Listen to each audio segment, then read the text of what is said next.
Bom dia, boa tarde, pessoal. Olha eu aqui, Julinha Cartão. Olha aqui, que beleza, que lindeza ela. Parece que não está vendo ela no vídeo, mas ela está aqui no meu. Bem, eu relutei muito para fazer esse vídeo, mas a situação ficou insustentável ao não ver. Aí eu decidi, de fato, falar alguma coisa, né, na medida do possível. Então eu gostaria de tratar essa manhã sobre essa questão do establishment, que está em vigência aí já há algumas décadas, né, pelo menos aí 20 anos. Bom, e aí, conforme está aqui no slide atrás de mim, não está na hora da gente mudar o sistema, o establishment? Uma pergunta para nós refletirmos. Quem foi que disse que isso não é democrático? Eu estou vendo muita gente falando aí na internet, inclusive pessoas ditas de direita, falando de ações antidemocráticas e que não sei o quê. Eu fico olhando e essa pessoa desconhece o que de fato é democracia. Deixa eu ver se eu consigo mostrar para vocês. Olha só.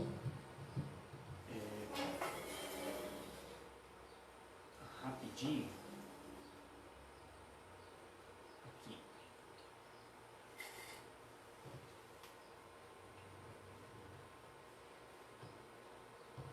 Olha só esse livro aqui, gente. Vou ver se o meu passa no slide 10. Eu acho que não. ADS.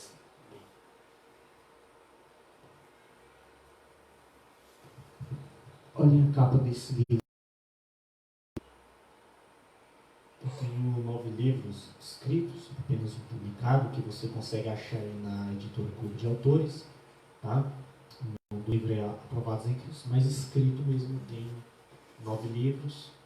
Aliás, na verdade 8, o 9 está em construção. Esse aqui é o meu 8º livro.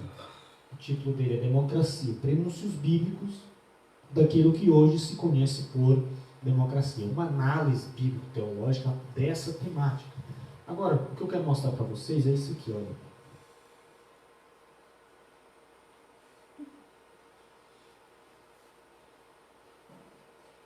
Vamos ver. Mais um pouquinho. Olha aqui. Olha aqui, gente.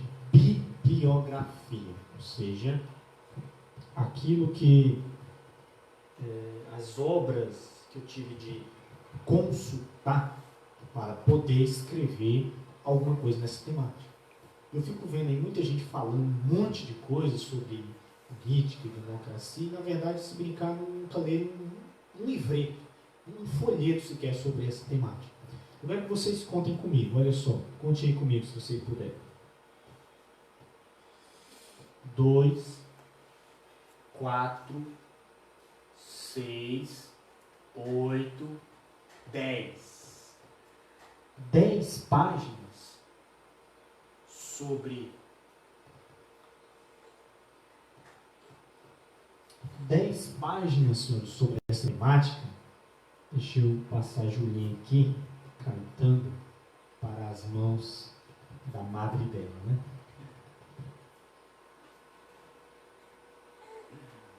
Antes, meu pai. Voltando aqui, olha só. 10 páginas sobre essa temática, sobre democracia, sobre política, sobre conjunturas sociais, além de hermenêutica e exegese, obviamente, porque eu estou trabalhando essa temática a partir de um texto bíblico, que, já adiantando especificamente, é 1 Samuel capítulo 8, que é um dos capítulos mais importantes do Antigo Testamento. Você não entende o Antigo Testamento sem entender 1 Samuel 8, não dá para dissociar esse capítulo da compreensão histórico-cultural do Antigo Testamento, né, da conjuntura veterotestamentária. Pois bem, eu tive que ler tudo isso para poder começar a falar alguma coisa, para poder escrever, no caso assim. Essa obra é prefaciada, aliás, foi apresentada pelo pastor Silas Daniel, que é um dos grandes teólogos aí da Assembleia de Deus no Brasil, né, um dos gigantes da teologia aqui pentecostais do nosso país. Tem outras figuras importantes que eu não vou estar falando aqui agora, mas por que eu estou mostrando isso? Porque tem muita gente falando muito sobre democracia, sobre política, sem conhecer de fato o assunto. Alguém já disse que a ignorância é atrevida, e essa máxima é verdadeira. Geralmente as pessoas que menos sabem são as que mais opinam. Geralmente quem não conhece do assunto, leu uma ou outra coisa, aprendeu uma ou outra palavra bonitinha, acha bonito sair por aí falando N coisas. Eu quero, em alguns minutos, trabalhar ou falar com vocês numa conversa um pouco mais informal. Estou aqui em casa, no sofá, bem de maneira mais informal. Falar alguma coisa com vocês sobre essa questão aqui do establishment. Será que não está na hora da gente mudar o sistema? Será que não está na hora da gente começar a pensar um pouco mais essas questões de uma maneira um pouco mais madura? E quem foi que disse que isso não é democracia? Quem foi que disse que debater o establishment não é democrático? Então é isso que eu quero tentar falar com vocês a partir de um elemento do Antigo e do Novo Testamento, mais especialmente no Antigo Testamento, que eu vou fazer uma espécie de um panorama geral do Antigo Testamento para tentar falar o que eu estou querendo aqui neste vídeo. Para isso eu vou usar o elemento do Basileia tu Teu, ou Basileia tu Uranus, que Mateus utiliza com muita frequência, por isso está aí São Mateus, né, o apóstolo evangelista, que é a ideia do reino de Deus. Claro que eu não vou aprofundar aqui, nem dar uma aula sobre o reino de Deus, já fiz isso em outras ocasiões, mas não é o objetivo aqui. Aqui eu quero apenas fazer um panorama bem geral. Mas a única coisa que vamos frisar desse reino de Deus é que o Salmo 103, versículo 19, é taxativo em dizer que o Senhor tem estabelecido o seu reino, melhor, o seu trono. Aí termina o versículo 19 dizendo: e o seu reino domina sobre tudo. O reino de Deus domina sobre tudo. Aliás, toda a dimensão existencial se deve ao reino de Deus. Um chazinho aqui para a gente conversar melhor. Então veja, toda a dimensão da história saludes, toda a dimensão existencial e ambiental da revelação bíblica se deve ao reino de Deus. O reino de Deus domina sobre tudo. E quando dizemos sobre tudo, é de fato sobre tudo mesmo. Por exemplo, lá em Gênesis capítulo 1, nós temos o que é chamado de os mandatos criacionais. E você vai ver ali que os mandatos criacionais envolvem os aspectos culturais, familiares, sociológicos, enfim, todos os elementos que fazem parte da dimensão vivencial da vida humana. Ok? É por isso que o apóstolo São Paulo, lá em 1 Coríntios, capítulo 10, versículo 32, ele vai dizer que, capítulo 10, o 31, ele vai dizer: quer comais, quer bebais, quer façais qualquer outra coisa, façais tudo para a glória de Deus. Por que ele diz fazei tudo para a glória de Deus? E ele coloca até coisas aparentemente supérfluas, como beber aqui um chazinho.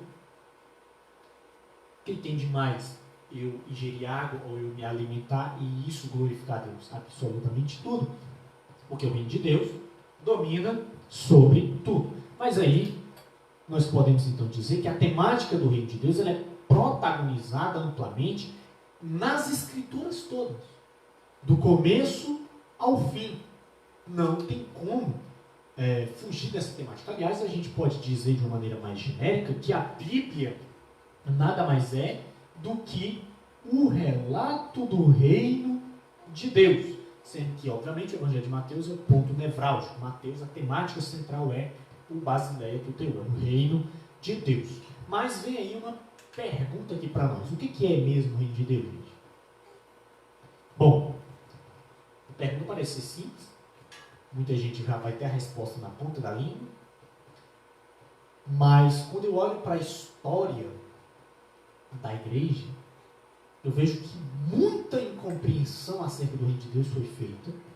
E quando eu olho para a igreja contemporânea, especialmente a brasileira, eu vejo que grande parte dela ainda não entendeu o reino de Deus.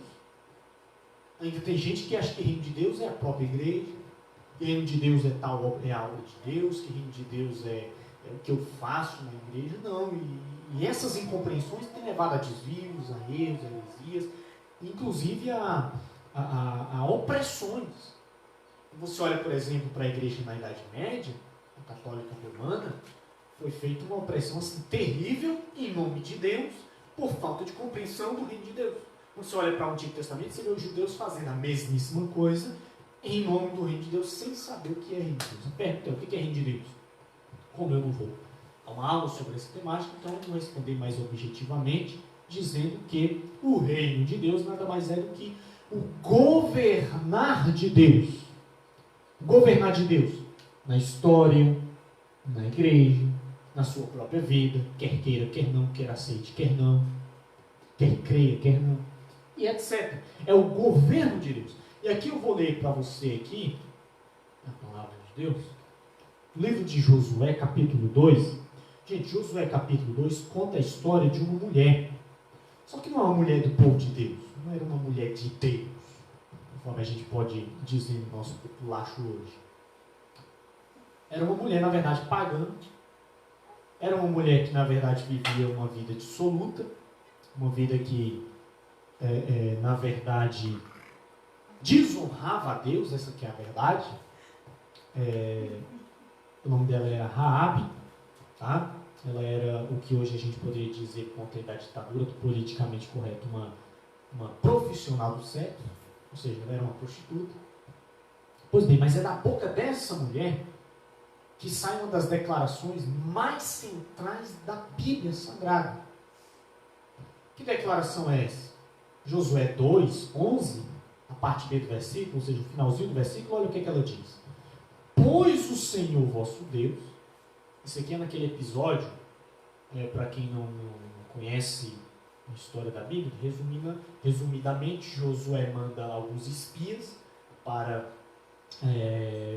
conhecer a cidade de Jericó e depois eles poderem então planejar como iriam invadir. Esses espias vão lá, são descobertos, entram na casa dessa Raabe.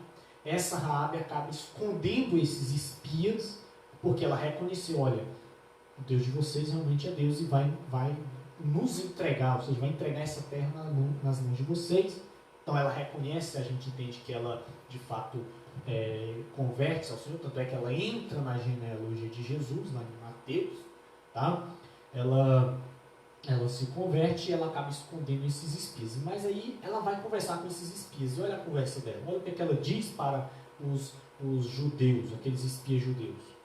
O Senhor vosso Deus é Deus em cima no céu e é Deus embaixo na terra. Existe uma estrutura literária própria do Antigo Testamento, mas que também se reverbera no Novo Testamento, que a gente chama de merisma. Esse merisma já começa a partir de Gênesis 1:1. Breshit bara Elohim, ali no versículo 1, você vai ver que a expressão hebraica lá para Eretz Hashanai, céus e a terra, é justamente, se reverbera aqui também. A ideia é que céu e terra estão sempre juntos, por isso que o reino de Deus domina sobre tudo. Tá? E novamente Paulo vai dizer que comais, que bebais, que façais qualquer outra coisa, tudo é para a glória, deve ser feito para a glória de Deus. Portanto, não tem nenhuma ambiência terrena, secular, como alguns costumam dizer, que também não tenha espiritualidade. Mas voltando aqui ao ponto, o que a Raabe diz? Ela diz assim, olha, o vosso Deus é Deus em cima no céu e é Deus embaixo na terra. Gente, Deus é soberano. Essa é uma das principais declarações do cristianismo na história. Deus é soberano. A gente olha para o cenário brasileiro atualmente, qual é a impressão que dá? Que está uma zona, que Deus sumiu, que Deus não está mais acompanhando, que Deus meio que abandonou a gente. Mas a Bíblia é taxativa. Deus está no controle. Ele é Deus no céu e Ele é Deus na terra. Isaías capítulo 6, aquela famosa visão de Isaías, você vê justamente essa questão. Isaías vai dizer na sua visão que o Senhor está assentado no alto e sublime trono de glória, mesmo que o trono da terra estivesse vazio.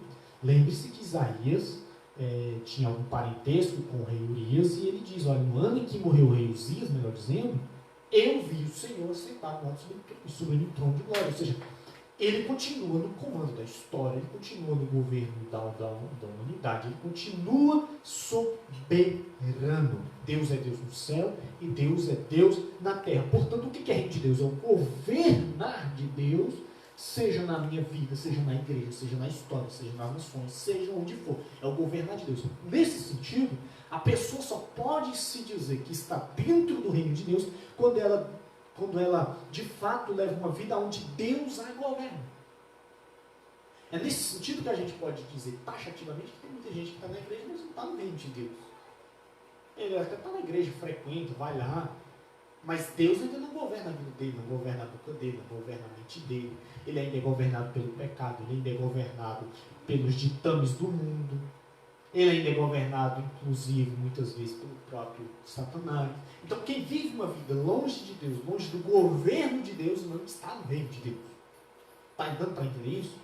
Reino de Deus só acontece na minha vida, é por isso que Jesus vai dizer lá em Lucas, olha, o reino de Deus não vem com aparência humana, ele não está aqui, não está ali, não está fisicamente, ele está dentro de vós. Ou seja, quando você vive uma vida onde essa vida é governada por Deus, então você está no reino de Deus. Então você pode se dizer, estamos vivendo o reino de Deus? Quando João Batista vai pregando, ele diz, olha, é chegado a vós o reino de Deus é chegado. Ou seja, o Senhor chegou para governar na vida minha, na vida sua, na vida daquele que de fato rendeu-se ao senhorio de Cristo. Isso é vida cristã. Agora o que eu quero tratar com vocês, para fazer um panorama geral no Antigo Testamento, especificamente no Antigo Testamento, para falar do establishment, eu quero usar essa ideia, a partir disso aqui, olha, o que é reino de Deus? De Deus é o governar de Deus. Mas essa ideia de reino de Deus, ela surge na Bíblia, ela surge de onde, na verdade, na Bíblia Sagrada? Essa ideia de realeza. De onde surge essa ideia de realeza na Bíblia Sagrada? Porque quando a gente diz reino de Deus, a gente imagina um rei. Quando a gente diz que Jesus é o rei dos reis, o Senhor dos senhores, a gente vem, inevitavelmente na nossa mente, vem a ideia de um rei, de um reino, de um governo, ele governando, ele reinando. De onde vem essa ideia? Bom, essa ideia vem de 1 Samuel capítulo 8, que é justamente o capítulo onde eu fiz uma análise exegética para esse livro que eu comecei mostrando para vocês no início do vídeo sobre a questão da democracia. O que está acontecendo em 1 Samuel capítulo 8? Gente, 1 Samuel capítulo 8 conta, e 1 Samuel capítulo 8 é um dos principais capítulos do Antigo Testamento. Não, você não entende o Antigo Testamento sem entender 1 Samuel capítulo 8, não tem jeito. Porque ele conta uma transição histórica. Você tem aí cerca de 450 anos, e isso está em Atos 13 e 20, por exemplo, cerca de 450 anos, portanto mais de 4 séculos, quase 4 séculos e meio, de um tipo de governo em Israel. Que governo era? Era o governo dos juízes. Mas como é que era o governo dos juízes? Veja bem, deixa eu só ler alguns versículos aqui bem rapidinho para vocês, juízes, para você entender o que estava acontecendo por quase 450 anos. Veja bem, Juízes, capítulo de número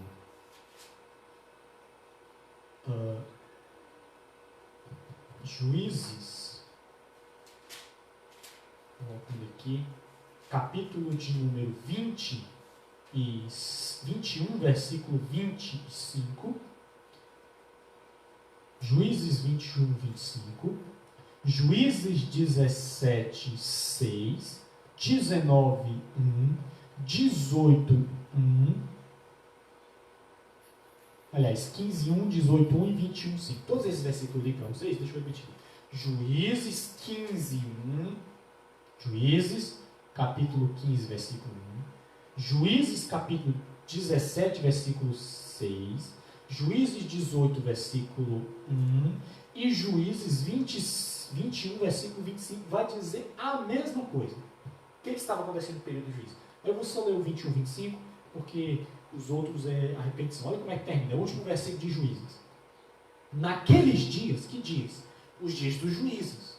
Naqueles dias não havia rei em Israel, ou seja, não tinha monarquia. Aí termina dizendo, cada um fazia o que lhe parecia bem. Cada um fazia o que queria. Qual é o nome disso? Qual é o nome moderno que a gente dá para isso? A gente chama isso de... fugiu aqui a palavra na boca. Mas o nome... anarquia. O nome disso aqui é anarquia. O que o texto diz?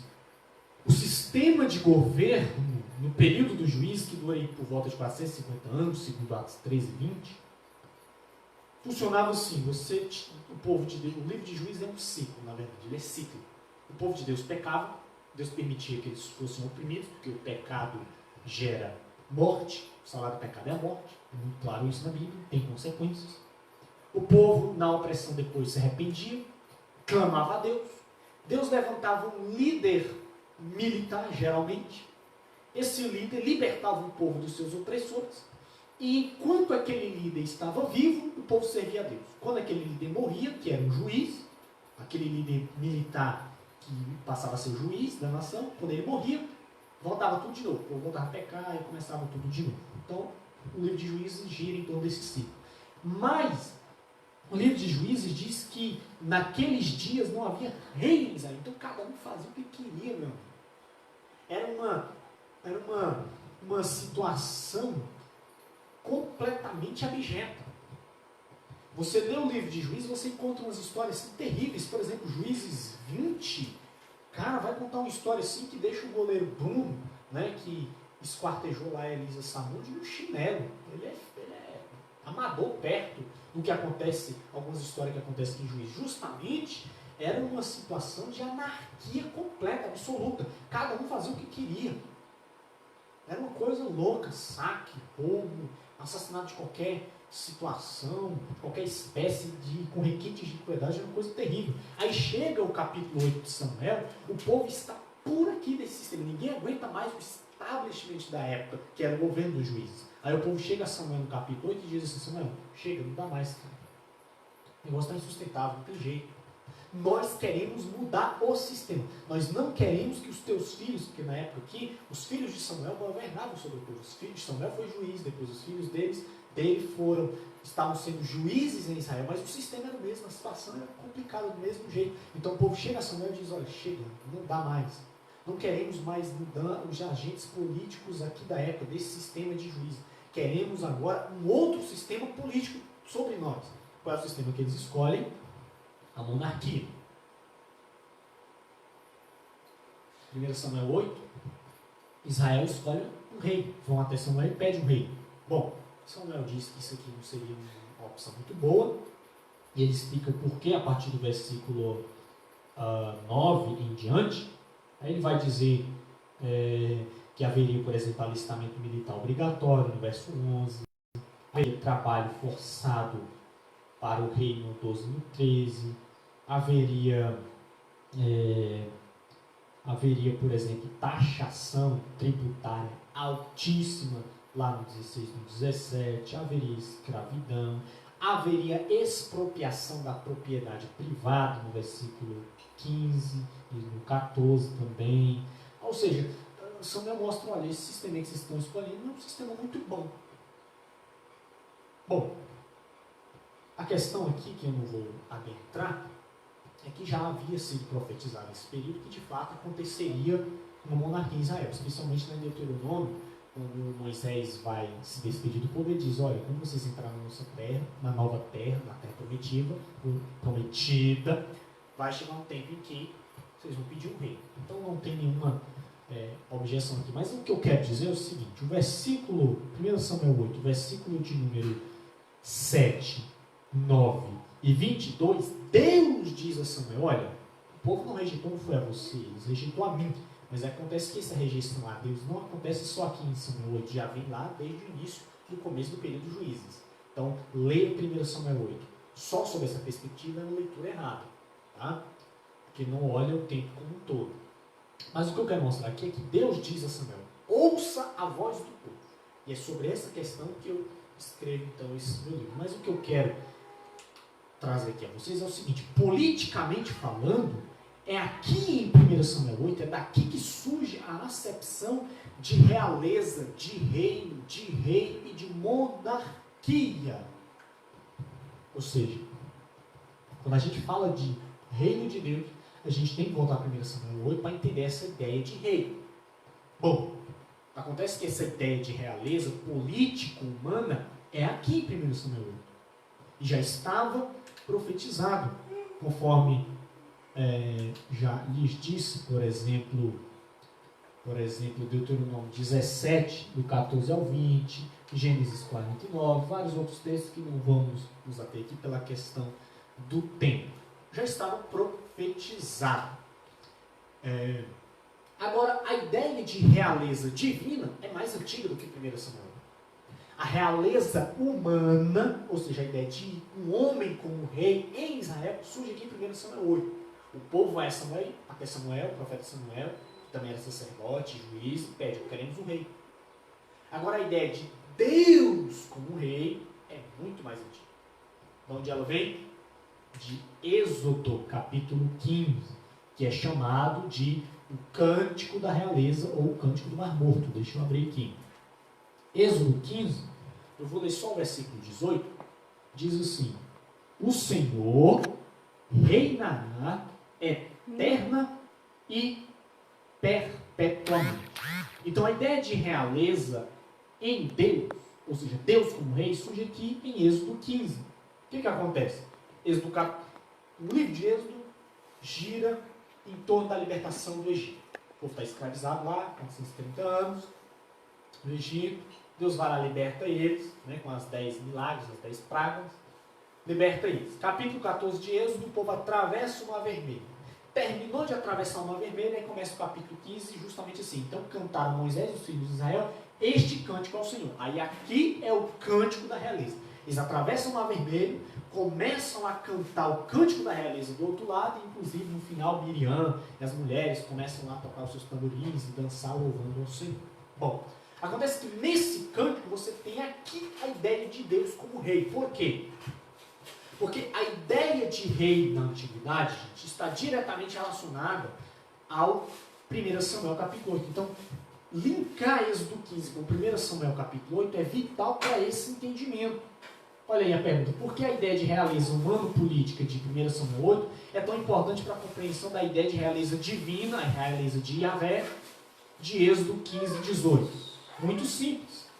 1 Samuel capítulo 8, o versículo de número 20, vai nos responder isso. 1 Samuel 8, versículo de número 20. E aí eu vou ler para vocês aqui para explicar isso. Para que sejamos, eu vou ler o 19 e o 20 para ficar claro o entendimento. Porém, o povo não quis ouvir a Samuel. Samuel está tentando convencer o povo a não pedir monarquia.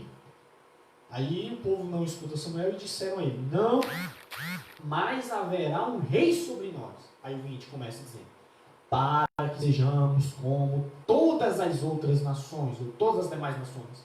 O nosso rei nos governará, sairá adiante de nós e fará as nossas guerras. O que está sendo dito aqui? Está sendo dito aqui a ideia cultural da época. O que faz uma pessoa ser presidente de um país nos regimes democráticos atuais, gente? É a popularidade. Sim ou não? Quem ganha, né? Conforme a Dilma já diria, Bolsonaro só ganhou porque teve mais votos, né? Olha aí que coisa fantástica que ela descobriu. Então, o que é isso? Isso é justamente a ideia da popularidade. Quem ganha geralmente é quem tem mais votos, quem foi mais popular, quem teve mais votos. Essa que é a verdade. Na época aqui do Antigo Testamento, isso não funcionava, não tinha esse negócio de democracia. O que dava legitimidade então ao rei na época é isso aqui, o versículo 20. Era a capacidade desse rei guiar um exército em batalha e ganhar a guerra. Se ele guiasse um exército e vencesse a guerra, então ele era um rei. Lembra que Saul tenta matar Davi? Olha só, o que dá legitimidade ao rei é a sua condução vitoriosa dos exércitos nas batalhas. 1 Samuel 18, 7 e 2 Samuel 11, 2 e 2 mostra essa questão. 1 Samuel 18, 7 mostra o porquê que Saul quer matar Davi. Saul escutou as mulheres cantando assim, olha, Saul matou seus milhares, Davi matou seus 10 milhares. Por que Saul fica tão furioso com uma música simples? Uma música tão boba, aparentemente, para nós. Por que o cara quer matar outro só porque escuta uma música? É porque na hora Saul entendeu. Davi não está no trono ainda, mas Davi é mais rei do que eu. O que Saul entende? Eu sou um rei, assim, um rei banana, um rei de meia tigela. Davi não, Davi é o rei.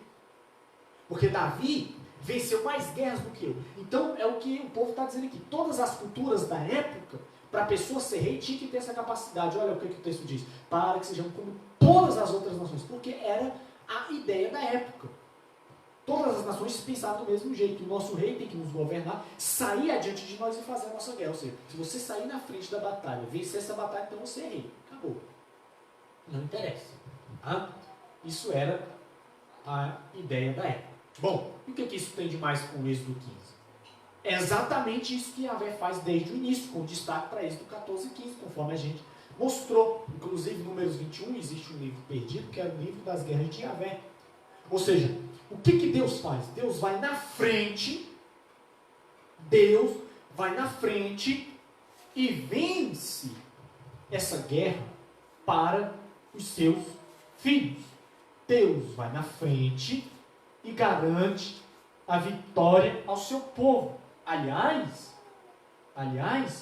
Deuteronômio capítulo 4, versículo, tanto o versículo 7 e 8, quanto o versículo 34, eu vou ler só o 34 aqui, mostra exatamente a singularidade de Deus comparado, que é o Yahvé, comparado às demais divindades do Antigo Oriente.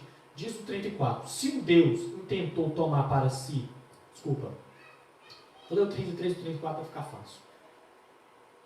Ou se algum povo ouviu falar de Deus, falar do meio do fogo, como você ouviu, e tem de ficar vivo? Ou de um Deus que intentou tomar para si um povo do meio de outros povos, com provas, sinais, milagres e combate, como um forte braço estendido, com grandes terrores, conforme tudo que o Senhor vosso Deus fez no Egito, diante de vossos olhos? Isso aqui é uma pergunta retórica, justamente para mostrar que Deus reina, mas Deus reina diferente de todos os outros deuses do Antigo Oriente. Isso aqui é fator cultural. O que Deus faz? Ele vai à frente do povo. É o Êxodo. A gente acabou de ler o Êxodo 15, 18. O Senhor reinará eterno e perpetuamente. Mas olha aqui o Êxodo 14, o versículo de número Êxodo 14, versículo 19. Então, versículo, melhor dizendo, 13. Moisés disse ao povo: não tem mais, estáis quietos e vede o livramento que o Senhor vosso Deus fará hoje perante os egípcios. Aí o 14, o Senhor pelejará por vós e vós vos calareis. E o tempo todo Deus está indo na frente da batalha. Então, para ser rei, naquela época do Antigo Testamento, a pessoa tinha que ir na frente de um exército, vencer a guerra. Se a pessoa fosse na frente, vencesse a guerra, então ele era rei. Ele tinha cacique para ser rei. O que Deus faz? É exatamente a mesma coisa aqui no Êxodo de Israel. Então, quando o povo olhou para Deus fazendo a mesma coisa que os reis faziam, então eles entenderam: Deus é rei. Aqui, então, em Êxodo 15, surge a ideia: Deus é o nosso rei. E essa ideia vai se reverberar o tempo todo no Antigo Testamento. Por exemplo, Adonai Adonai Errad, ou Yahvé Errad, aliás, desculpa, de Sevaot aqui, tá? Adonai Sevaot. Adonai de Sevaot ou Yahvé de Sevaot. É justamente essa ideia. Errad é outra palavra que me veio aqui fora de ordem. O que é isso aí? É justamente a ideia de Deus como rei, Yahvé como rei, o Senhor Deus como rei, como esse camarada que o Salmo 46, do 7 a 11 vai dizer: o Senhor dos exércitos está conosco, o Deus de Jacó é nosso refúgio, vinde contemplar as obras do Senhor, que desolações ele tem feito no meio da terra, ele faz cessar as guerras até o fim da terra, quebra o arco, corta a lança, queima os carros no fogo, aquietai-vos e sabei que eu sou Deus, ser exaltado entre as nações, ser exaltado sobre a terra. O Senhor dos exércitos, Yahvé de Sevaot, ou Adonai de Sevaot, está conosco. O Senhor Deus de Jacó é o nosso refúgio. Essa ideia está o tempo todo no Antigo Testamento. Por exemplo, o Mamlek Yahvé, que aparece lá em 2 Crônicas 13:8, reino de Yahvé, está o tempo todo no Antigo Testamento. Êxodo 15:18, que a gente já leu, depois 2 Crônicas 13:8 vai ao encontro de Juízes 8:23, que é a declaração de Gideão: Yahvé será vosso rei ou vosso soberano. O que eu estou mostrando para vocês? Eu estou mostrando para vocês que o reino de Deus, a ideia de reino de Deus, que é central em Mateus, está presente desde o Antigo Testamento. Deus é rei. Bom, acontece que Deus como rei é uma coisa. Reino de Deus é uma coisa. Agora, rei humano é outra. A ideia de reis humanos só vieram, isso culturalmente falando, por conta da ideia das divindades como reis no Antigo Oriente. Acontece que os reis, desde 1 Samuel 8, Moisés mesmo já advertia: olha, quando vocês levantarem um rei, o negócio vai complicar para o seu lado. Eles vão tomar a terra de vocês. Lembra de Acabe tentando tomar Nabote lá no livro dos reis? E conseguiu? Não é por conta da tramóia de Jezabel? Vai ter alta taxa tributária. Salomão foi um rei esplêndido por conta da sua sabedoria, mas ele foi um camarada cruel. Ele taxou o povo sem dó de impostos em excesso. Quando ele morre, o reino de Israel é dividido em reino do norte e reino do sul, em Judá e Israel. Samaria é capital de um e Jerusalém é capital do outro. E quando o reino é dividido, o filho de Salomão meio que duplica a taxa de impostos sobre Israel. E Samuel já havia alertado isso aqui em 1 Samuel 8. Os reis teriam direito, inclusive alistamento militar obrigatório. Eles poderiam tomar propriedade, poderiam tomar as filhas do povo para serem suas concubinas. Lembra lá de Salomão com suas 1000 mulheres, Davi também com mais uma porrada, todos os reis com uma porrada de mulheres. Então, o que estamos falando aqui? Estamos falando que o seguinte: a ideia de reino de Deus é a ideia de Deus governando com justiça, com paz, com amor, com fidelidade, etc, etc. Porque o reino de Deus, diz Paulo, não é comida nem bebida, mas justiça, paz, gozo no Espírito. O reino de Deus é vida e vida em abundância, é o que Jesus diz lá em João 10:10. Agora, o reino dos homens, não. Assim que entra Saul no reino, o negócio começa a bagunçar. Os homens desvirtuaram a ideia de reino de Deus, ao ponto de as pessoas, ao procurarem o reino de Deus em Israel, terem que passar pelos reinos dos homens. Nesse sentido, aqui nós temos o rei, tá? Olha aqui o rei. Aqui está o rei, aqui atrás de mim. Acontece que esse rei, por desvirtuar a ideia inicial de rei, que vai na frente do seu povo. Gente, veja, por exemplo, eu vou fazer questão de ler aqui para vocês, 2 Samuel, capítulo de número 11. Olha só, gente, isso aqui é muito claro na Bíblia, muitas vezes a gente lê as coisas e não presta atenção, olha só. Se você pegar Davi, você vê uma mudança radical do Davi no início e do Davi no final. Davi, no início, é o cara que vai na frente de batalha. É o cara que conforme as mulheres cantavam lá, matou seus 10 milhares. Ele não tinha conversa. Ele ia na frente da batalha porque ele estava lutando pelo povo.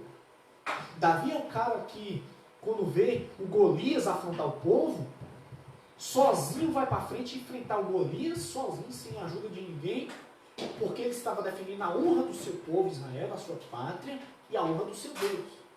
Agora, o Davi, no final da vida, ele é o cara que faz o contrário. Ele coloca o povo na frente. Coloca o povo na frente para se autoproteger. O Davi do início dá sua vida pelo povo. O Davi do final coloca o povo para proteger. Coloca o povo com bucha de canhão. Olha só, 2 Samuel capítulo 11 vai dizer exatamente o seguinte: na época, na primavera do ano seguinte, época em que os reis saíam à guerra, veja, todos os reis tinham que ir na frente das batalhas. O rei que não conseguisse ir na frente da batalha e não vencesse, ele prestava para ser rei. Então todos os reis saíam para a guerra. Aí o texto diz: enviou Davi a Joabe e seus servos e todo Israel com ele, mas Davi ficou em Jerusalém. Então a queda de Davi, eu vi os pregadores falando isso sem compreensão total do texto bíblico. A queda de Davi não começa quando ele comete o adultério com Betseba, Betsabá. Não. A queda de Davi começa quando ele larga de lado as funções de rei. O rei tinha que ir na frente da batalha e Davi faz o contrário, ele coloca o povo para ir na frente. Tanto é verdade que, se você ler no final da vida, depois que ele faz aquele censo lá, que Satanás incha o coração de Davi, a Bíblia diz isso, ele faz um censo por conta do seu orgulho, e Deus traz uma praga, e Davi meio que joga o negócio para o povo. O povo morreu por conta de Davi. Então o Davi no final da sua vida, ele é um Davi que não dá mais a sua vida pelo povo, diferente do Davi no início. Os reis fizeram isso. Quando entra Saul, você começa a perceber que eles começam a usurpar, melhor dizendo, o rei. Quando eles entraram, os reis eles deturparam essa ideia de realeza, por exemplo, tentando entrar no aspecto religioso. Você lembra que Saul, 1 Samuel 13, versículos de 8 a 15, e 2 Crônicas, capítulo 26, do 16 ao 21, vai falar também do rei Uzias. Lembra que tanto Saul como Uzias tentou oferecer um sacrifício que era função dos sacerdotes? Ou seja, você tinha um político, um rei, querendo mandar no aspecto e na ambiência religiosa. Alguma coisa te parece semelhante hoje? Parecida hoje? Você lembra do áudio do Ciro Gomes? Dizendo que padres e pastores têm que ser presos? O camarada diretamente tentando entrar no aspecto religioso? Você está vendo aí os prefeitos, os governadores mandando fechar igrejas? Entrando inclusive em casas. Tem vídeo na internet que os guardas municipais, que não têm esse poder constitucionalmente falando, guarda municipal é uma guarda patrimonial, à luz da Constituição, não é uma guarda militarizada, mas entrando nas casas, inclusive proibindo cultos em lares, cara. Ou seja, o político entrando no ambiente religioso e querendo exercer poder. Alguma coisa te parece semelhante hoje? Você tem, por exemplo, o povo, para chegar a Deus, tinha que passar pelo rei. Você lembra de Mateus, capítulo 2? Mateus, capítulo 2, narra os reis magos vindo para Jerusalém, e eles vêm guiados pela estrela, que popularmente a gente chama de estrela de Belém, justamente porque a estrela estava apontando para Belém. Mas você já observou que eles não vão direto para Belém, eles passam em Jerusalém, ou seja, Herodes está em Jerusalém. Eles têm que passar no centro do poder. Por que eles não vão direto para Belém? Porque eles pensam o seguinte: bom, se Jesus é rei, ele não vai estar na periferia, ele não vai estar nas favelas aqui da Palestina, ele não vai estar nas cidades periféricas, não, ele vai estar na capital. Jerusalém é a cidade do rei. Então a gente vai para Herodes, chega lá em Herodes, cadê o rei? Aí acontece toda aquela situação. Quando eles voltam a olhar de novo para a estrela de Belém, é que eles vão até Belém, encontram o menino Jesus, entregam lá os seus presentes e o resto da história vocês conhecem lá, ou se não conhecem é só ler Mateus capítulo 2 e você vê isso. Mas o que acontece? Para chegar até Deus, o povo tinha que passar pelo rei. Os reis desvirtuaram a ideia de reino de Deus, a ideia de reino mesmo. Por que Jesus, quando entra em Jerusalém, gente, ele pega um chicote e desce no ombro de neguinho, arrebenta as costas de todo mundo lá, expulsa os cambistas, porque transformaram aquilo que era para ser reino de Deus em, de fato, simplesmente reino humano. Corromperam, transformaram a religião em fonte de renda, bagunçaram todo o processo. É por isso que surge aqui, olha, a ideia de anti-rei. A ideia do anti-rei, olha aqui. E quem é o anti-rei? Aqui você tem o rei, desvirtua todo o processo. Aqui você tem o anti-rei. Quem é o anti-rei? É o profeta. Bom, o que é um profeta? O profeta não é um adivinho, como o pessoal imagina. O profeta, à luz da Bíblia, se você for parar para pensar, o profeta mesmo é aquele camarada que tem querigma e confronta a sua geração com os oráculos de Deus. Ao pé da letra, o profeta era aquele que falava em nome dele. Então o profeta falava em nome de Deus. E esse profeta vai ser um anti-rei. E aqui eu faço um panorama geral para mim já aplicar ao que nós estamos vivendo e eu tentar fechar esse vídeo aqui. O que acontece?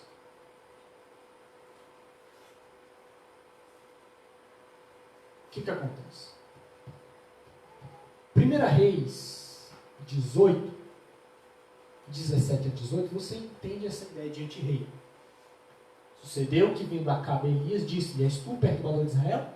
Então Elias lhe disse: eu não tenho perturbado Israel, mas tu e a casa de teu pai.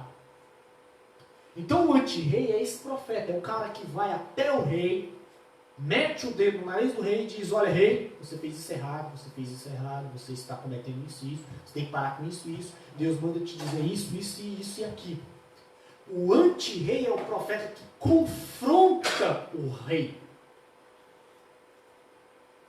Acontece que nós temos 3 tipos de atitudes proféticas com relação ao rei. Nós temos em primeiro lugar aqui os que censuram o rei, mas não querem tirá-lo do poder. Nós temos os que censuram o rei, querem a saída do rei, querem tirar o rei, mas colocar outro rei no seu lugar. E nós temos em terceiro lugar os profetas mais radicais, que a gente pode também dizer que são aqueles que têm livros escritos. Então vamos lá. Aqui eu já estou caminhando para o final, para a aplicação disso. Em primeiro lugar, conforme você observa aqui, nós temos os profetas que censuram o rei, mas não querem tirá-lo. Por exemplo, aqui eu coloquei o exemplo do Natã. O Natã, gente, lá em o profeta Natã, você lembra quando ele peca? Aliás, quando Davi peca, melhor dizendo, 2 Samuel 12, versículos de 1 a 12, você encontra isso. O capítulo 11 de 2 Samuel é o pecado de Davi. Passa algum tempo, o menino nasce, aquela história toda, Deus manda Natã confrontar Davi. Como é que Natã confronta Davi? Você lembra? Ele vai censurar Davi, vai dizer: olha, rei, Deus está mandando dizer que você fez isso errado, e ele vai trazer juízo sobre você. Como é que ele chega lá? Os reis, gente, pagavam o salário dos profetas. Os reis mantinham os profetas. Então o que acontece? Você tem um movimento em que os reis, os profetas, melhor dizendo, estão próximos ao rei, mas vão se distanciando paulatinamente até chegar no ponto em que se torna radical esse distanciamento. Há um racha completo. Há não apenas um distanciamento, mas um racha total. Então o Natã, ele representa aqueles profetas que é bancado pelo rei, tudo bonitinho. Ele tem que censurar o rei, mas ele faz como? Ele chega, conta uma historinha primeiro, uma parábola. Ele conta a parábola, olha, tinha um menino muito pobre, tinha uma única ovelhinha, eu gostava muito dela, não sei o quê. Tinha um outro vizinho de cerca que era muito rico mesmo. Tinha fazendas e fazendas, veio receber uma visita. Ao invés de matar uma das ovelhas dele, foi lá no vizinho, roubou a única ovelha do vizinho, matou e comeu. Fez churrasco lá para a sua visita. Quando Davi escuta isso, aí Davi diz, olha, esse homem deve morrer, é réu de morte. Aí Natã olha para Davi e diz, tu és esse homem. Veja que ele vai censurar o rei, mas ele não chega dizendo, olha rei, você fez isso errado, Deus vai te condenar, Deus vai te trazer juízo. Por quê? Porque ele sabe que ele pode perder a cabeça, não só o seu salário, mas a própria cabeça. Então nós temos o primeiro tipo de profeta, que é os profetas que censuram os reis, mas não quer tirar o rei. Eu até gosto do rei, o rei banca meu salário. Davi fez essa besteira aí, mas Davi banca meu salário, então eu não quero. Deixa o Davi aí, a gente confronta Davi, faz Davi se arrepender, né? Faz o rei reconhecer que errou, pedir perdão a Deus, se converter, não sei o que, mas deixa ele aí. Se ele sair, o que eu vou fazer na minha vida? Lembra de Isaías? Isaías se desespera, gente. Ele vivia no palácio real. Ele tinha parentesco com o rei Uzias. E Isaías 6 diz muito claro, no ano em que morreu o rei Uzias, Isaías se desespera. Aí ele entra no templo de Deus e aí ele tem aquela visão do capítulo 6. Eis que eu vi o Senhor assentado no alto sobre um trono de ouro. Mas por que ele fica desesperado? Justamente porque é o rei que banca o salário dele. Então ele perdeu a fonte de renda, vamos fazer o que agora?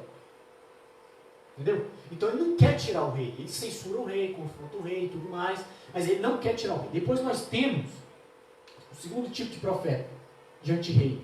Eles pensam em tirar um rei, mas colocar outro rei no lugar dele. É o caso de 2 Reis, capítulo 9 e capítulo 10, aonde tanto Elias como Eliseu pensam em tirar Acabe. Inclusive Elias profetiza a ruína de Acabe, que isso acontece no tempo de Eliseu. Tá?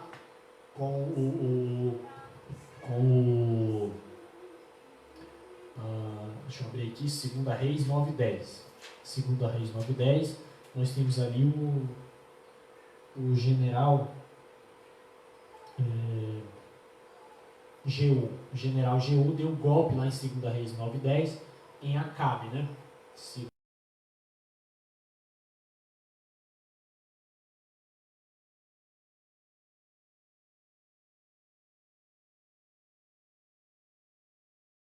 Que a Thalia fique viva e dá problema mais tarde, mas ele acaba também com o culto a Baal, porém ele ainda permite os bezerros de ouro, que é o versículo de número 27 de 2 Reis 10, quebrou também a coluna de Baal, derrubaram a casa de Baal, transformando em latrinas até o dia de hoje. Assim Jeú destruiu o culto a Baal em Israel. Porém, não se apartou Jeú de seguir os pecados de Jeroboão, filho de Nabate, que fez pecar Israel, a saber, dos bezerros de ouro que estavam em Betel e Dan. Então veja, o Jeú era aquele rei, inclusive mais tarde, lá em Amós, o profeta Amós vai trazer essa questão. Oséias 1:4 vai trazer essa questão. Deus mesmo vai dizer, olha, o que Jeú fez foi só um banho de sangue, inclusive eu vou trazer juízo sobre a casa de Jeú também.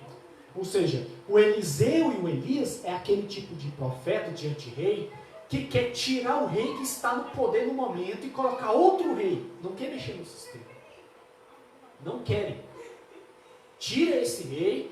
Natã quer censurar o rei, mas quer que o rei se converta, quer que o rei melhore a sua atitude, mas não quer tirar o rei.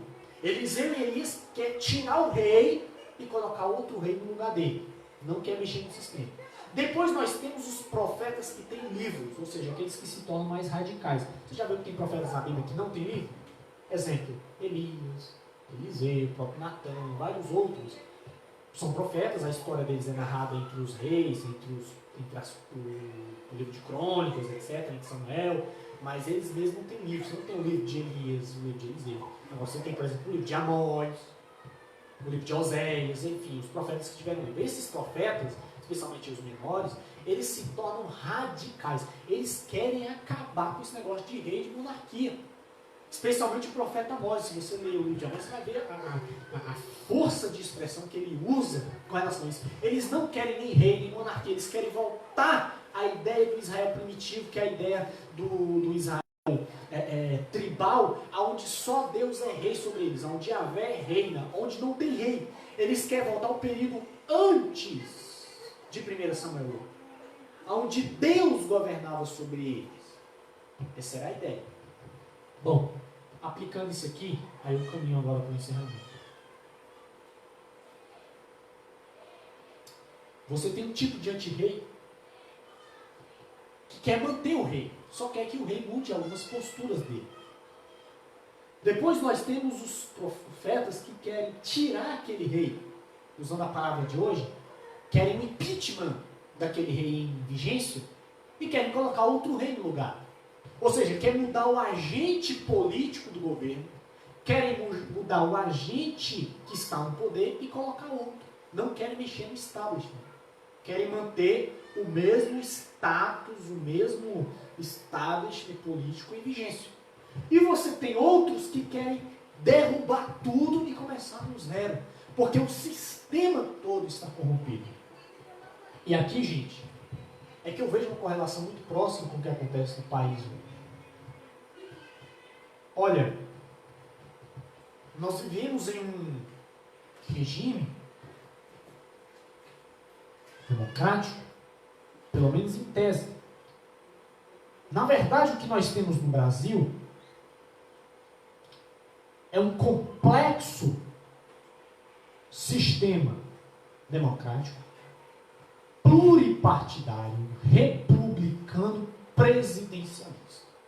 Olha só, nós temos inúmeros partidos. Tem partidos aí que você não faz a menor ideia que existem. Você conhece no máximo os principais aí, os maiores. Mas há uma infinidade de partidos aqui nesse país. Nós temos 513 deputados, se não for de memória. Mais de 80 senadores. Nós temos 11 ministros no Supremo. Nós temos mais uma porrada de governadores, né, o número de estados, e mais uma porrada de prefeitos. Nós achamos que vivemos numa democracia. Acontece que a democracia, a máxima dos sistemas democráticos é que o poder emana do povo. O poder emana do povo.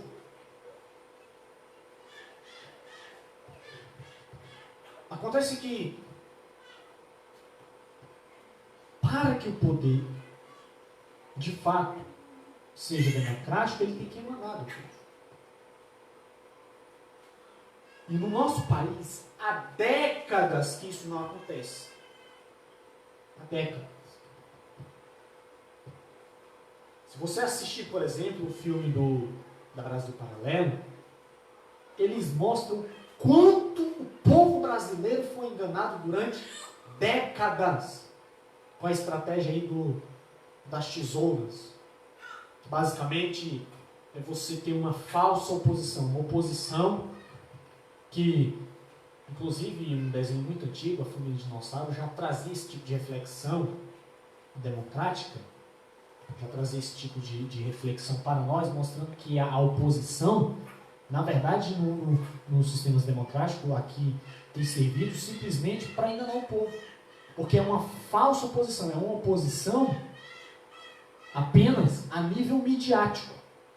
Porque a nível real, essa oposição ela não existe. A gente veio a descobrir que PT e PSDB não eram antagônicos, que FHC e Lula não eram inimigos. Pelo contrário, eram mais do que amigos, todos estavam trabalhando pelo mesmo objetivo. Nós vivemos numa democracia onde a vontade do povo diuturnamente vem sendo desrespeitada. Deixa eu ver se eu consigo colocar um videozinho aqui. Deixa eu ver se eu acho que não vai dar em nada.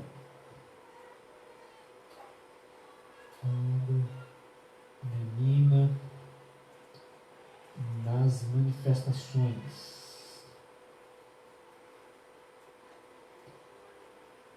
Deixa eu ver se eu acho esse videozinho aqui. Aqui. Esse vídeo aqui é um vídeo antigo, né? Daquelas manifestações. Todo mundo ficou... Todo mundo já viu esse vídeo, com certeza.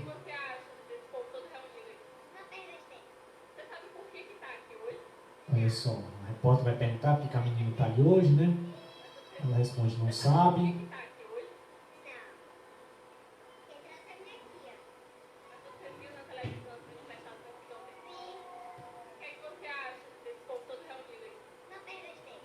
Pronto. Olha aí.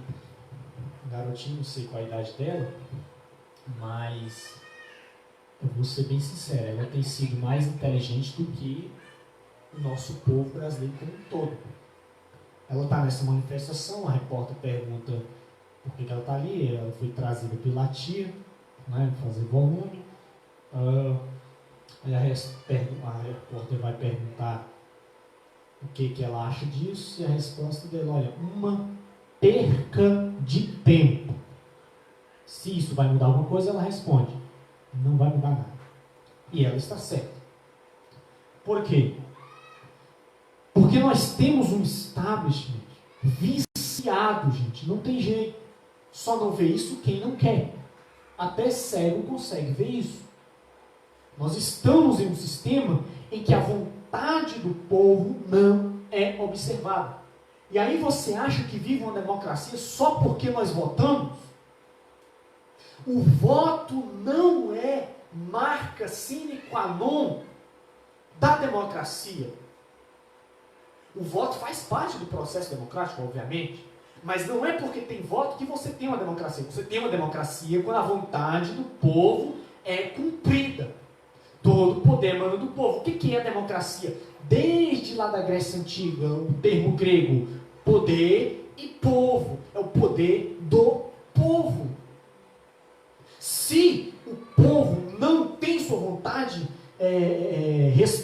representada ou respeitada, isso não é democracia. A Venezuela tem voto lá. O Maduro diz que chegou ao poder lá por conta do voto. Lá tem voto, mas todo mundo sabe que lá é uma ditadura comunista.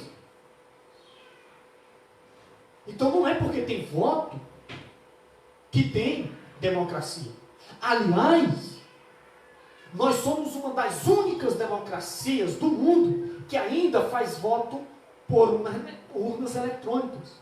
Eu não sei se você sabe, mas Israel, uma empresa israelense, aqui no Brasil veio olhar as nossas urnas eletrônicas aí de votação e constatou que essas urnas são inauditáveis. Isso significa que são totalmente fraudáveis, oh meu Deus do céu. Quem não consegue entender isso? Quem não sabe que os caras conseguem hackear, a NASA não vai conseguir hackear uma urna eletrônica brasileira, pelo amor de Deus. Você ainda acha que vivemos numa democracia porque votamos? Um sistema fraudado desse? Você acha que vive uma democracia só porque você tem políticos que dizem te representar? Nesse livro meu aqui, olha, vou voltar aqui a capa do meu livro. Olha aqui, a capa desse livro. Eu tirei um dia, eu fui na Câmara Federal, eu fui no Senado Federal, e eu pude constatar, não porque alguém me falou, não sei o quê, mas porque eu vivi esse negócio. Esses camaradas são praticamente inacessíveis. Você não consegue acessar os caras que dizem estar lá para representar você. E você acha que vive uma democracia? Essa casa aqui, ó, aqui, a parede da minha casa onde está o meu slide. Superfaturado, todo mundo sabe disso. A única coisa que a anta da Dilma conseguiu nomear com propriedade foi o nome desse programa, Minha Casa Minha Vida. Porque de fato é uma vida inteira para você pagar essa casa. É um financiamento para a sua vida inteira. Você se torna um devedor servidor eterno do Estado, um escravo monetário do Estado. Só não vê isso quem não quer. Você compra essa casa a vida inteira. Para você usar essa casa, você tem que pagar por ela o seu IPTU. Se você quiser quebrar essa parede e fazer uma janela, você tem que pagar por isso. Porque você tem que pedir um alvará para a prefeitura da sua cidade. E você acha que isso é democracia? Você compra um carro. Um carro popular que, em alguns países aí, por exemplo, nos Estados Unidos, você compraria um BMW facilmente. O valor que você paga aqui no carro popular. Você paga por ele. Você paga para usar esse carro, seu IPVA. Você paga para poder dirigir esse carro na sua carteira e ele renovando frequentemente. E você acha que vive democracia, gente? A pergunta é, será que vale a pena só mudar os agentes políticos? Por que eu coloquei um videozinho dessa menininha aqui dizendo que é uma perca de tempo as manifestações aqui no Brasil? E não vai mudar nada. Vou até dar um like aqui nesse vídeo, merece, porque ela está certíssima. Desde Collor, que manifestações de rua não tem mudado nada. A gente tirou o Collor. Mudou alguma coisa? Eu te pergunto, seja sincero. Mudou alguma coisa? Depois a gente tirou a Dilma. Inclusive esse vídeo, se não me engano, é das manifestações aí que acabou tirando a Dilma, o impeachment da Dilma. Eles costumam dizer que foi golpe. São canalhas, criadores de narrativas mentirosas. Mudou alguma coisa de tirar a Dilma, gente? Entrou o Temer, mudou alguma coisa? Por que não mudou? Porque não adianta você mudar os agentes políticos. É o caso aqui dos profetas que eu mostrei para você, gente. Olha, você tem profeta que quer que o rei mude a situação, mas que continue lá, não mudou nada. Depois você tem profetas que querem tirar o rei e colocar outro, mas não mudou a mesma coisa. Tirou o Acabe, que foi um rei dos mais terríveis em Israel, entrou o Jeú. Mas você mesmo viu na Bíblia, eu mostrei lá a palavra do Senhor lá em 2 Crônicas 10, em que ele, por exemplo, tira o culto ao Baal, mas mantém o culto aos bezerros de ouro. Então não mudou o establishment. Então não adianta mudar os agentes políticos. Esse vídeo é para te dizer o seguinte, olha, não adianta impeachment o Dória, não adianta impeachment o governador Witzel, lá do Rio de Janeiro, não adianta impeachment o Nhônio, o Botafogo da Odebrecht, que é o Rodrigo Maia, impeachment o Colombo,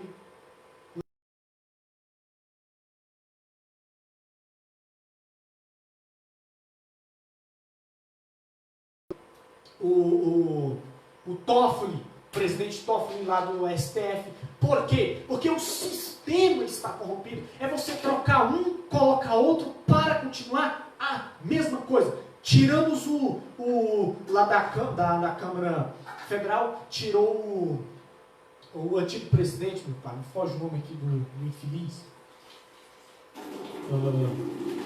Bom, vocês lembram, sabem de quem eu estou falando.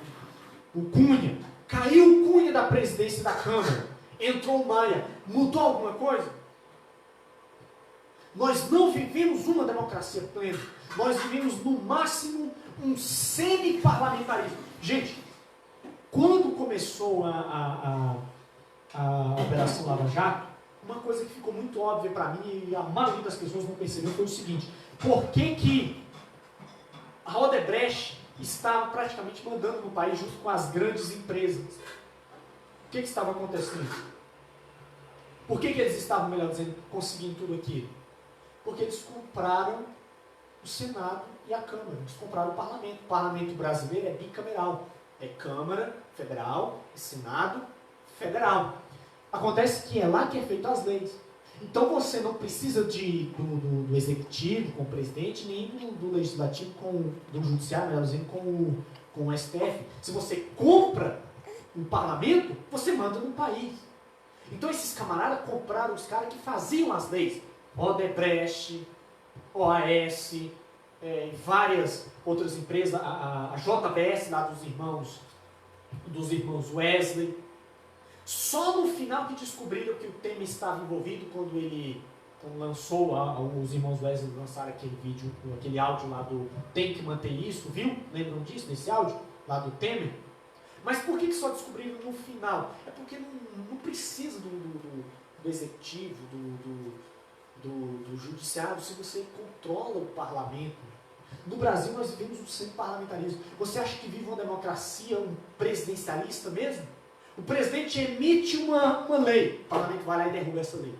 O presidente sanciona uma lei, o parlamento vai lá e derruba essa lei. Ele veta uma lei, o parlamento vai lá e revoga esse veto. Ora, que presidencialismo é esse, pelo amor de Deus? Que presidencialismo é esse? Recentemente está todo mundo aí vendo o que está acontecendo, querendo caçar o presidente por uma suposta interferência na PF, que é uma farsa, já que ele tem essa prerrogativa por ser o presidente, e uma coisa é pedir informações de inteligência, outra coisa é pedir informações de procedimentos, não, de processos. O próprio Moro confessou isso de sua própria boca quando ele foi sair. Ele disse que o presidente estava pedindo relatórios de serviços de inteligência. Todo presidente do mundo precisa e pede esses relatórios, meu Deus do céu. Então você está querendo punir um cara por um crime ainda não cometido, enquanto que os crimes estão sendo cometidos na nossa cara e as pessoas não conseguem perceber isso. O STF está interferindo diretamente no executivo. O nosso parlamento, Câmara e Senado, tem o tempo todo barrado as pautas do governo e o povo não percebe, não se dá conta disso. Nós não vivemos uma democracia. É por isso que eu fiz esse vídeo, para te dizer, não adianta ir, conforme diz aqui essa garotinha, para frente de Congresso, de Senado, pedir fora Maia, fora Cunha, fora o diabo que for. Não adianta. Por quê? Porque você tira um elemento, um agente político e colocar outro sendo que o sistema continua o mesmo. Por que o presidente não tem conseguido fazer o país andar para frente até hoje? Justamente porque o sistema está corrompido e não adianta. Existem outras formas democráticas de fazer democracia que não seja essa do voto direto que nós temos. Eu pessoalmente defendo que, ao invés da gente ir para frente daquilo ali e ficar pedindo impeachment de A ou de B, a gente invada logo aquilo ali, o povo invada aquilo ali e peça intervenção das Forças Armadas com o Bolsonaro no poder. Isso é fora da Constituição. O povo está acima da Constituição, porque o artigo 1 é muito claro, o poder emana do povo. E eu não sei se você sabe, o único artigo que presta da nossa Constituição, porque a Constituição brasileira foi feita por comunistas. Não sei se você sabe disso. O único artigo que ainda dá para escapar é o primeiro. Todo o poder emana do povo, mediante seus representantes, ou de modo direto. O povo, aí a maldita Rede Globo, essa rede de televisão miserável, demoníaca mesmo. A Bíblia diz que Satanás é o pai da mentira. Ele mentiu desde o início. Quando ele fala mentira, está dizendo que ele é o próprio Jesus quem diz isso. Então quem vive de mentira é filho do diabo. E a Rede Globo não consegue fazer uma única matéria sem mesclar mentiras entre elas. Aí eu ouvi da Globo News um dos repórteres lá dizendo que é inconstitucional e que a Constituição brasileira não admite outro tipo de governo a não ser o democrático, mas essa miserável esquece de dizer que o povo está além da Constituição. Se o povo quiser, o povo pode pedir para acabar com essa palhaçada, com essa democracia teatralizada. Não vivemos uma democracia plena. O que nós vivemos no Brasil é no máximo semi-parlamentarismo aí. Conforme o próprio FHC disse, um governo compartilhado. É um nome bonitinho para dizer a mesma coisa. Não existe uma democracia plena. Você lembra que na época da Dilma, aquela outra filha do diabo, quando ela fez o plebiscito para o desarmamento civil, mais de 80% da população brasileira disseram: eu quero ter o direito à defesa, eu quero ter o porte, a posse de arma de fogo. Eu te pergunto, foi respeitada a vontade brasileira? Não foi. Então você acha que vive de fato em democracia? Você votou em senadores. Eu estive também na prefeitura aqui da cidade de Planaltina do Goiás na época do Davi. Não consegui acesso ao prefeito. Você vota num camarada, meu amigo, e você não tem acesso a ele depois. Então não diga que vive uma democracia. Não adianta, a gente precisa acabar com esse establishment. Tem outras formas de fazer democracia que não seja essa do voto direto. Não adianta pedirmos, conforme diz a garotinha aqui, não vai dar nada dar impeachment de A ou de B. O que vai funcionar é a gente mudar o sistema do nosso país. Então esse vídeo eu deixo aqui para você e a minha posição é, vá para frente dos quartéis. Todos os brasileiros na frente dos quartéis pedindo intervenção para acabar com essa palhaçada. Se não quer ir para frente dos quartéis, que seja na frente do Senado e que seja de fato invadir, tomar. Tem uma foto na internet aí do povo tomando de fato o Congresso, impedindo os camaradas de entrar e de sair, porque não adianta, eles só entram lá para atrapalhar a nação, para agir contra a nação. O vírus existe, é preciso tomar cuidado, mas todo mundo está vendo aí que tem havido uma manipulação e um uso político em cima disso contra o povo. Essa quarentena, senhores, tem matado muito mais do que o próprio vírus. Tem muita gente se suicidando, se você não sabe. Tem muita gente, estou fechando aqui já a Bíblia para fechar esse vídeo. Tem muita gente que estão perdendo os seus empregos sem saber o que fazer. E uma coisa é você, conforme os atores aí da Globo que ganham 60, cento e tantos mil, falarem de ficar em casa. Outra coisa é você que depende, por exemplo, de vender um salgadinho na rua para conseguir trazer o pão para a sua casa. Então, é hora do brasileiro acordar. A tolerância é uma virtude, só que ela é uma virtude até um certo ponto. O brasileiro tem tolerado esses malditos esquerdistas durante pelo menos aí 20 anos. Está na hora de você fechar a cara mesmo. Está na hora da gente agir de maneira inconstitucional mesmo.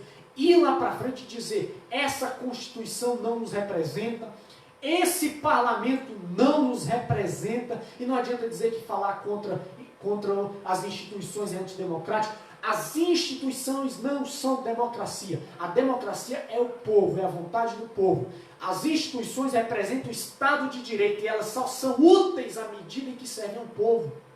Por que você acha que está todo mundo aí brigando, berrando, dizendo que não pode falar contra as instituições? É porque o poder desses camaradas não foi dado pelo povo. O poder desses camaradas vem da instituição que eles estão atuando. Os ministros do STF, nenhum foi votado pelo povo. Todos foram colocados por indicações políticas. Todos, sem exceção. Então o poder deles não vem do povo, o poder deles vem da instituição STF. Agora, se a instituição STF está diuturnamente contra o povo, por que dizer que isso é democracia? Se o parlamento, Congresso e Câmara está diuturnamente contra o povo, por que dizer que vale a pena manter essa instituição?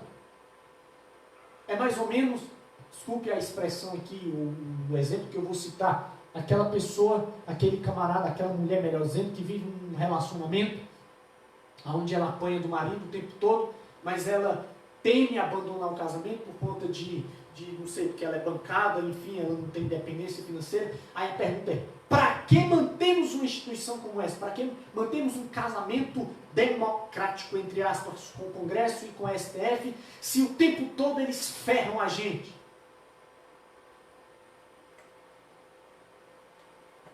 Eu encerro agora com um texto aqui de Apocalipse. E agora o meu texto não é para o povo brasileiro, é para esses malditos políticos nossos.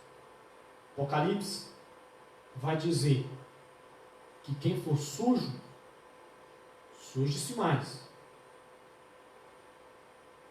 Capítulo 22, versículo 11 de Apocalipse. Quem é injusto, faça injustiça mais ainda. Quem é sujo, suje-se mais ainda. Agora quem é justo, faça justiça. E quem é santo, santifique-se ainda. O que eu estou querendo dizer com isso? Senhores ministros do STF, senhores senadores e deputados, continuem na carreira que vocês estão indo, se sujando ainda mais, pecando ainda mais, ferrando o povo ainda mais. Por favor, façam o que é próprio de vocês, que é serem bandidos mesmo. Já que vocês não fazem política mesmo, continue, por favor, destruindo a nossa nação. Saiba, porém, de uma coisa: o Senhor trará justiça naquele grande dia do juízo final sobre cada um de vocês. A justiça brasileira a gente sabe que não funciona mesmo, mas o Senhor trará justiça nos últimos dias. Eu quero encerrar pedindo misericórdia pela nação. Pai, tem misericórdia de nós, povo brasileiro. Tem misericórdia da nossa nação, do presidente. Que o Senhor use de misericórdia mais uma vez com essa nação brasileira. Levanta a tua igreja. Desperta o povo para que entenda que esse establishment está falido e não adianta mantê-lo. E que o teu povo possa se levantar como uma voz profética, apontando o dedo como os anti-reis do Antigo Testamento, dizendo a todos os políticos a verdadeira palavra de Deus e trazendo um tempo de arrependimento sobre nós. Eu oro, agradeço, peço, abençoe a nossa nação. Amém. Amém. Deus abençoe.